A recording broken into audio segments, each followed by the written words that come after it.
Dear niche fragrance companies, my name is Claire. I am a very small YouTuber. I'm also on Instagram, and I've been in the fragrance community for over 10 years now. And something has been going on, or certain things have been going on for quite a long time. And I've been chatting to my friends, and I'm not the only one that feels this way. But there are certain things that are happening that I don't think help your brand. So I'm talking to the larger companies that are able to mass produce fragrances, but in the niche category. This all came about because of a conversation I had with a friend this morning, and that got me thinking. So I just want to share with you my thoughts, and I really hope that my followers will also add their own thoughts. Please do let me know if you disagree with me, and also add anything else in the comments below that you think you would like niche companies to listen to. So one of the things that happens with niche brands I'm noticing is that they send out a massive amount of free bottles when they have a fragrance release. So they send the same bottle to lots and lots and lots of influencers all at the same time, and the result of that is suddenly our feed, for those of us that are just watching and reading reviews, our feed becomes saturated with the same perfume, and in every single case the perfume was sent for free. And what can happen then is that those reviews are a little rushed and not too in depth, and actually if you are considering purchasing that fragrance, it's not really that helpful. And I feel like it devalues the brand, because part of you thinks, well, if you're charging a certain amount of money for that perfume, how could you have written off so much stock in the hopes of a few free adverts online? And the adverts aren't really that useful because they're all rushed and they're all saying the same things. They're all just reading out the notes. I don't think that's helpful for your brand, and I can't imagine that it generates that many sales. Correct me though, please correct me if I'm wrong on that, because I'm no brand expert and I'm no marketing expert. This is just my personal thoughts. Another thing that happens, I've seen on occasion, is a brand sending their entire range of perfumes, so thousands of pounds worth of perfumes, to one big influencer. So that large influencer receives the box and decides to unbox it online, and doesn't actually smell any of the perfumes or talk about them in any depth whatsoever, which is impossible for that person to do because there's too many. It's overwhelming. It wouldn't have the time. The video would be too long. I think if you're going to send an entire range of perfumes to someone, you might want to pre-arrange that they'll actually discuss the smells within those perfumes in some kind of organised manner. So, and I also think that, again, that's really damaging to the brand. I know this happened fairly recently, and a friend of mine lost complete respect for a brand that they previously loved and supported and bought products from.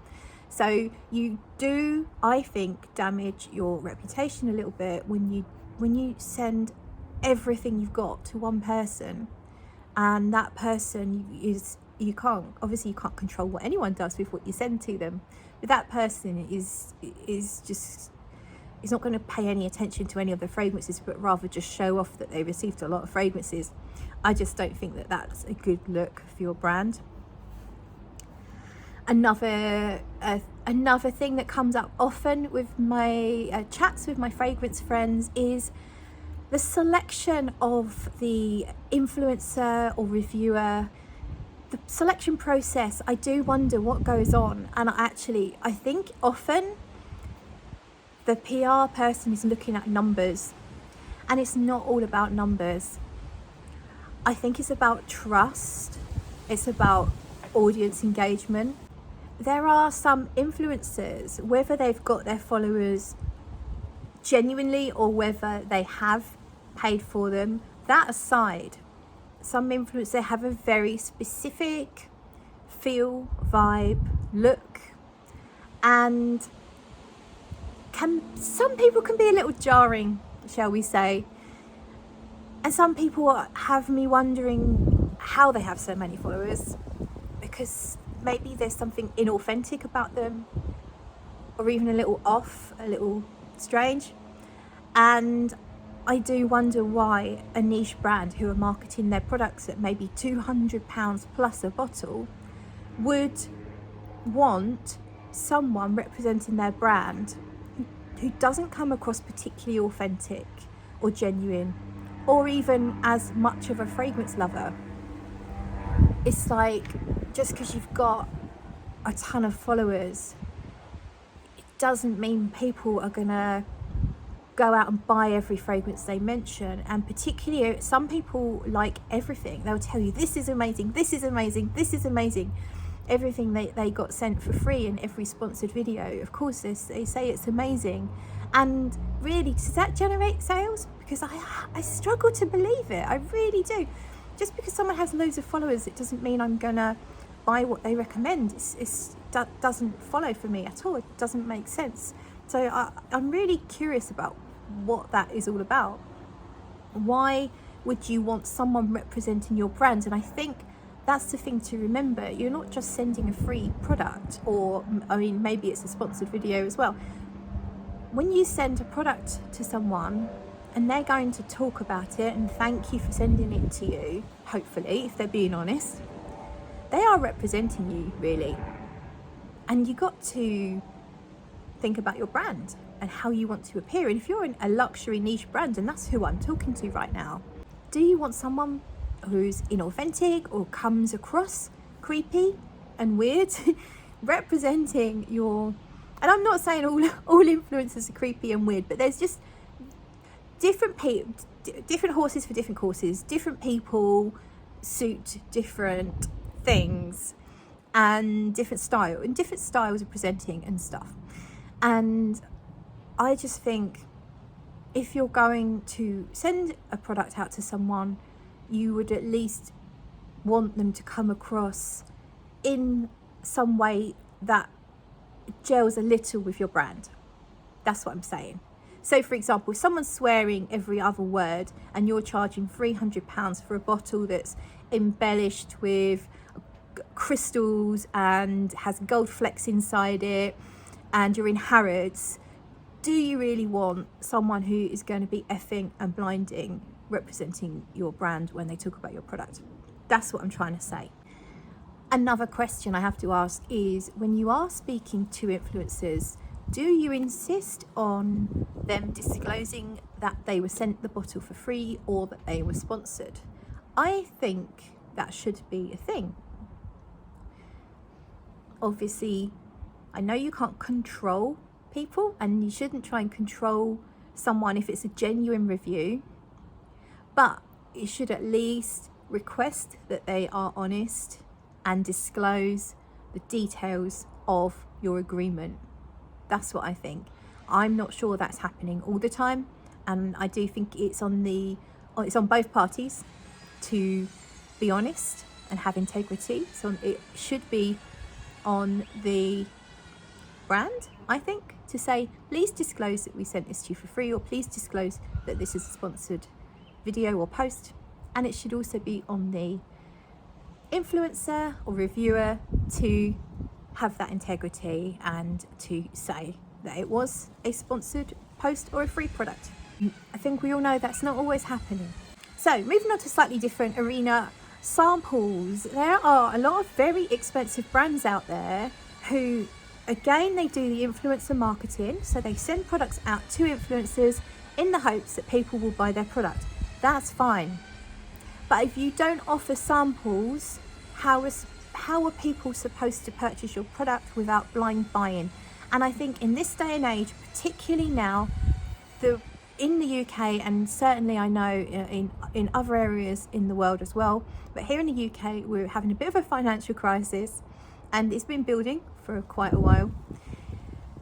And is it really a responsible thing to do to ask people to blind buy an expensive fragrance? I really don't think it is, if you have the budget, if you're a larger company, you have the budget, you really should offer samples.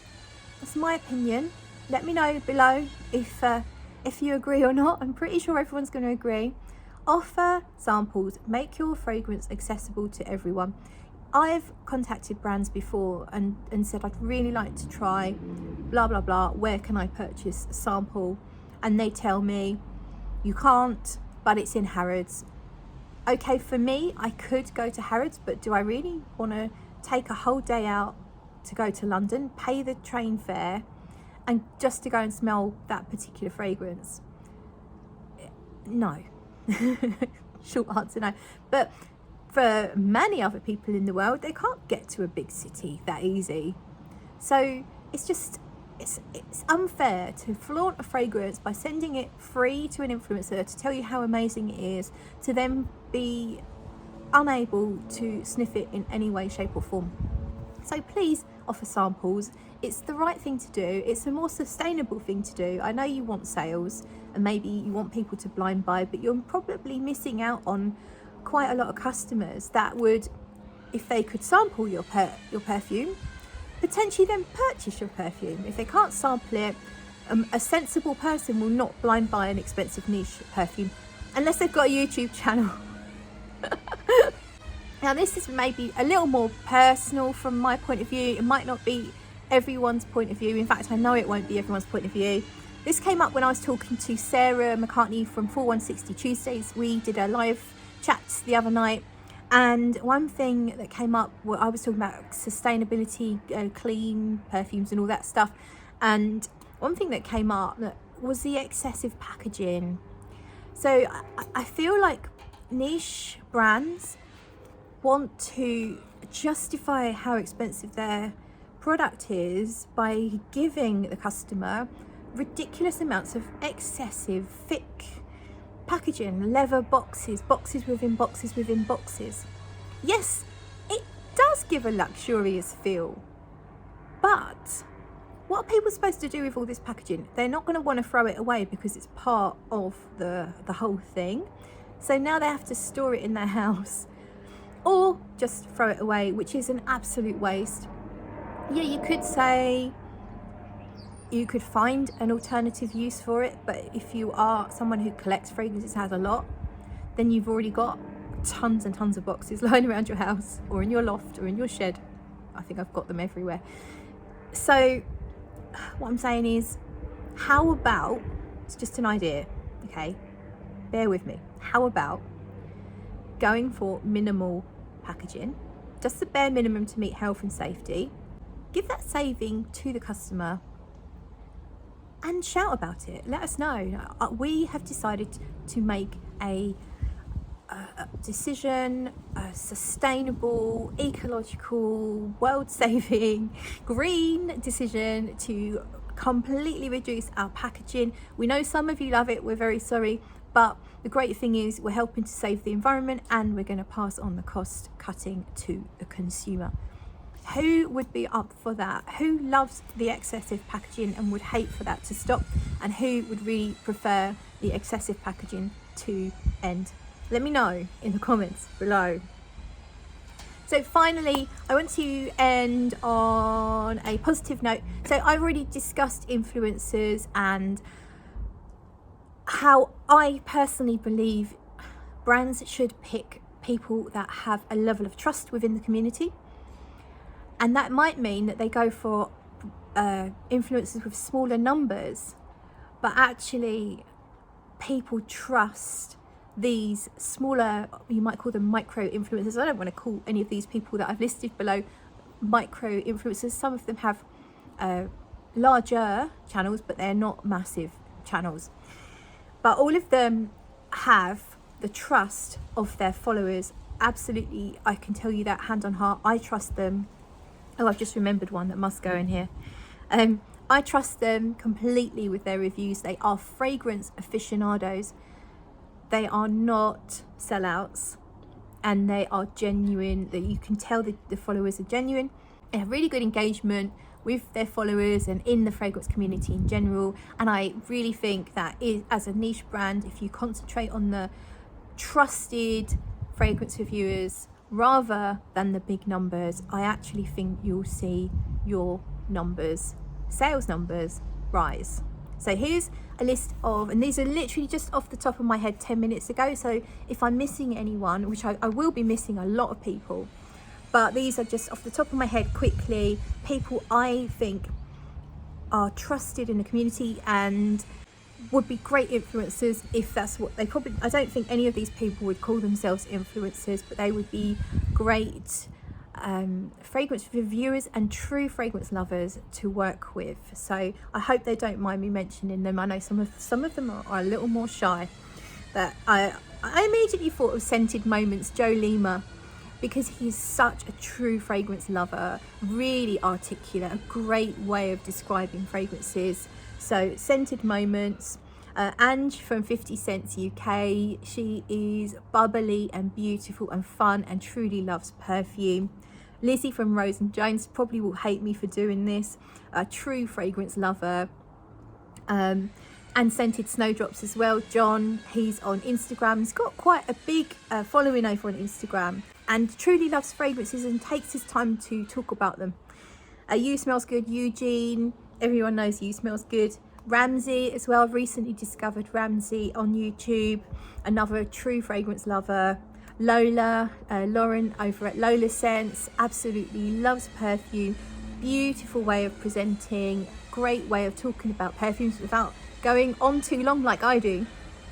Margie Noir, really lovely and beautiful person, again loves her perfumes, so she's fab. You've got Robert over at Fragrance Journey, an absolute aficionado. His taste might go a little more on the dirtier, darker stuff, so if that's your thing, definitely check out Robert. And he, again, very articulate and very professional.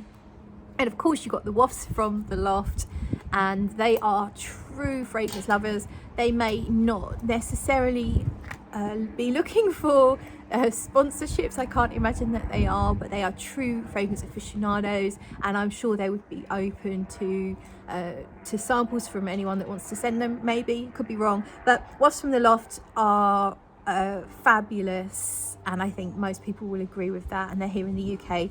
So please, if you're watching this and you have an opinion, do share it. And if you want to share in the comments your most trusted fragrance reviewers, be they on Instagram, on YouTube, or a written blog, then please share that below. Let me know your opinion on all of this.